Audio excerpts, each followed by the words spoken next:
Hello, வணக்கம் sir. Sir, என் பேர் ஜோதிமணி. நான் நம்ம டான் பாஸ்கோ ஐடிஐயில் வந்து 1991 பேஜில் சேர்ந்தேன். 1991லேருந்து 93 ஃபஸ்ட்டு பேஜு, நவலூர் குட்டப்பட்டு, திருச்சி. அந்த டான் பாஸ்கோ நிறுவனம் வந்து முதலாக ஆரம்பிக்கிற பொழுது அந்த ஃபஸ்ட்டு பேஜில் நான் ஐடிஐ எலக்ட்ரீஷியன் டேரில் சேர்ந்தேன். என்னுடைய சொந்த ஊர் வந்து திருச்சிராப்பள்ளி மாவட்டம், போதாவூர் கிராமம். ஒரு குறுகிய குக்கிராமம். ஆக்சுவலி ரொம்ப ரிமோட் வில்லேஜ் ஏரியா. அங்கேருந்து ஒரு சாதாரண ஒரு ஏழ்மையான குடும்பத்தில் பிறந்து வளர்ந்தவனா. என்னை வந்து ஆக்சுவலி படிக்க வைக்கக்கூட வசதி இல்லாத என்னுடைய குடும்பம்.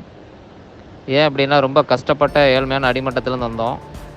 அப்படிங்கிறப்ப எங்கள் வீட்டில் என்னை படிக்க வைக்க வசதி வாய்ப்புகள் இல்லாதனால என்னை அந்த ஐடிஐ பாலிடெக்னிக் அந்த பீரியடில் ஒரு 30 வருஷத்துக்கு முன்னாடி வசதி வாய்ப்புகள் இல்லை, படிக்க வேண்டாம்னு சொன்னாங்க. நான் திருச்சியில் 11வது போய் படித்தேன். வீட்டில் சேர்த்து விட்டாங்க. அப்போது அந்த ஐடிஐ ஏதாவது தொழில் நிறுவனத்தில் சேர்ந்து சீக்கிரமாக படித்து வேலைக்கு போய் வாழ்க்கையில் சம்பாரித்து முன்னுக்கு வரணுங்கிற எண்ணமும் ஆர்வமும் என்கிட்ட ரொம்ப இருந்தது.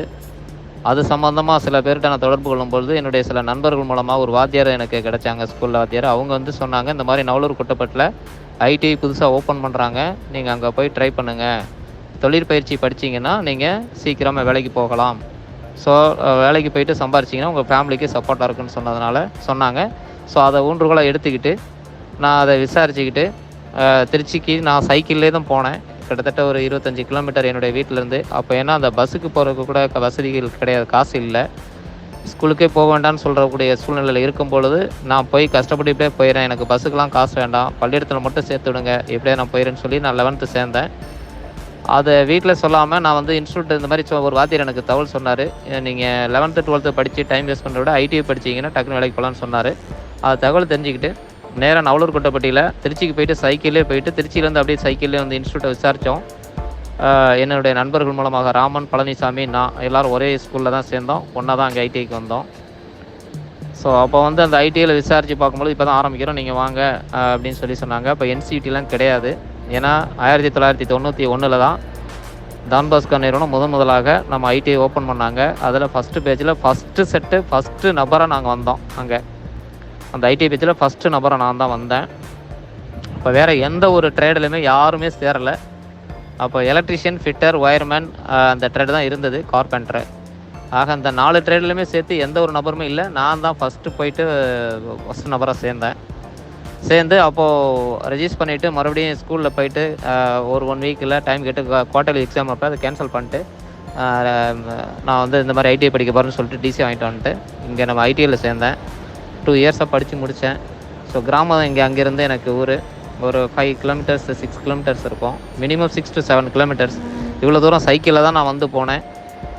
சைக்கிளில் பஞ்சர் ஆகிட்டா கூட ஒட்டுறதுக்கான பாஸ் கூட இருக்காது. ட்ரெஸ்ஸு சரியானபடி எனக்கு கிட்ட இல்லை. அதை கூட நான் சில பேர்கிட்ட இந்த கூட படிக்க நண்பர்கள்ட்ட மூலம் கொஞ்சம் வசதியான சில பேர் படித்தாங்க, அவங்க கூட கொடுத்தாங்க. என்னுடைய சூழ்நிலையெல்லாம் பார்த்துட்டு ரொம்ப கஷ்டப்படுறேன், ஃபேமிலியாக இருக்குது, ட்ரெஸ்ஸு கூட எனக்கு கிழிஞ்செல்லாம் சில டைம் போட்டு வருவேன். அந்த மாதிரி அவங்க எனக்கு கொடுத்து உதவுனாங்க. சில டைமில் புக்ஸ் நோட்ஸுக்கு கூட காசு கொடுத்து சில பேர் உதவுனாங்க. நான் அப்படி தான் படித்தேன். சைக்கிளில் வந்து போய் ஐடிஐ அங்கே படித்து முடித்து அந்த நிறுவனம் வந்து உண்மையிலுமே எனக்கு வாழ்க்கையில் ஒரு அருமையான பிளாட்ஃபார்ம்னு சொல்லலாம். வாழ்நாள்லேயே என்னுடைய வாழ்க்கைக்கே வந்து அடித்தளமாக அமைஞ்சது நம்மளுடைய டான் பாஸ்கோ நிறுவனம் தான். ஏன் அப்படின்னா, அதில் ஐடிஐ நான் படித்து முடிச்சுட்டு கோயம்புத்தூரில் போய் அப்ரண்டிஸ் பண்ணேன். அங்கே அப்ரண்டிஸ் ஒரு கம்பெனியில் ஒர்க் பண்ணிவிட்டு என்னுடைய டேலண்ட் திறமையெல்லாம் பார்த்துட்டு அங்கேயே நீங்கள் வந்து வேலைக்கு ஜாயின் பண்ண சொல்லி எடுத்துட்டாங்க. அப்ரண்டிஸ் முடித்த கம்பெனிலே ஒரு 5 இயர்ஸ் ஒர்க் பண்ணினேன். அதுக்கு அடுத்த கட்டமாக அங்கேயே நான் வந்து ஃபால் டைமில் வந்து ஐடிஐயில் சில கோர்சஸ்லாம் இருந்துச்சு. அட்வான்ஸ்டு ஃபார் ஒகேஷனல் ட்ரைனிங் சிஸ்டம்னு சொல்லிட்டு கவர்மெண்ட் ஐடிஐயில் சில கோர்ஸ் படித்தேன். டிப்ளமோ கவர்மெண்ட் பாலிடெக்னிக்கில் ஜிபிடி படித்தேன். பார்ட் டைமில் ஒரு கம்பெனியில் ஒர்க் பண்ணிகிட்டே இருந்தேன். ஸோ என்னுடைய கிரேட் அப்கிரேட் பண்ணிவிட்டு அங்கேருந்து அப்படியே இப்போ சிங்கப்பூர் வந்தேன். சிங்கப்பூரில் ஒரு கம்பெனியில் ஒர்க் பண்ணிவிட்டு பர்மனெண்ட் எம்ப்ளாயாக இருக்கேன். இப்போ வந்து இங்கேருந்து நான் சில கண்ட்ரீஸ்க்கெலாம் போயிட்டுருக்கேன். சைனா, இங்கே Brazil, Thailand, Malaysia, Singapore, Indonesia, Batam, சில கண்ட்ரிகளுக்கெல்லாம் எங்கள் கம்பெனி வேலை இருக்குது. அங்கே நான் இப்போ வந்து ஒரு எலக்ட்ரிக்கல் இன்ஸ்பெக்டராக, எலக்ட்ரிக்கல் இன்ஜினியராக நான் இருக்கேன். என்னுடைய கம்பெனி வந்து சிங்கப்பூரில் இருக்குது, மெயின் ஆஃபீஸ். பட் எங்களோட பிரான்ச்சஸ் இந்த வேர்ல்டு ஃபுல்லாக இருக்க எம்என்சி கம்பெனி. நான் என்னுடைய ஸ்கோப் ஆஃப் ஒர்க் பார்த்தீங்கன்னா எலக்ட்ரிக்கல். நான் என்னைக்கு நம்ம ஐடிஐயில் எலக்ட்ரிஷியன் படிச்சேனோ அதுலேருந்து அதே ஃபீல்டில் அப்படியே தொடர்ந்து வந்துகிட்டே இருக்கேன். பேசிக்காக எலக்ட்ரிஷியன் ஐடியில் படித்தது தான் என்னுடைய வாழ்நாளில் முக்கியமான ஒரு அடிப்படை. அதுலேருந்து என்னுடைய வாழ்க்கை அப்படியே ஒன்லி வந்து எலக்ட்ரிக்கல் ரூட்லேயே தான் போயிட்டுருக்கேன். அடுத்தடுத்து எலக்ட்ரிக்கல் என்ன ட்ரேடு கோர்ஸு, சர்டிஃபிகேஷன், லைசன்ஸு இந்த மாதிரி என்ன இருக்குதுன்னு என்னை அப்கிரேட் பண்ணிவிட்டு படிச்சுக்கிட்டே இருக்கேன். இன்னமும் கோர்ஸ் பண்ணிகிட்டு இருக்கேன். இப்போவும் எக்ஸ்பீரியன்ஸ் எலக்ட்ரிக் ஃபீல்டில் இருக்கேன். அதனால் இன்றைக்கி ஒரு பெரிய பொசிஷனில் ஒரு பெரிய அதிகாரியாக இருக்கேன். ஒரு மேனேஜர் லெவலில் இருக்கேன். வேர்ல்டு ஃபுல்லாக சுற்றுறேன். நிறைய கண்ட்ரிக்கெலாம் போகிறேன். நல்ல சம்பளமும் இருக்குது. வேர்ல்டு லைசன்ஸ்லாம் எடுத்திருக்கேன். ஆக்சுவலி எலக்ட்ரிக்கலில் வந்து லைசன்ஸ் இருக்குது. இன்னும் UK licence, USA licence high valuable இருக்குது. ஸோ அதெல்லாம் பர் மந்த்து பார்த்தீங்கன்னா 15 lakhs 20 lakhs சேலரி வாங்கலாம். அந்தளவுக்கான ஒரு ஹை வேல்யூபிளான லைசன்ஸ் என்கிட்ட இருக்குது. அது ஒரு சம்மந்தமாக ஒர்க் பண்ணிகிட்ருக்கேன். நான் அத்தாரிட்டி நான். அதாவது அது என்னென்னா எலக்ட்ரிக்கலில் ஷிப்பில் எலக்ட்ரிக்கல் ஒயரிங்கும் கம்ப்ளீஷன் இன்ஸ்டாலேஷன் எக்யூப்மெண்ட்லாம் பண்ணாங்கன்னா நான் போய் செக் பண்ணி சைன் பண்ணணும். அத்தாரிட்டி பவர் என்கிட்ட இருக்குது.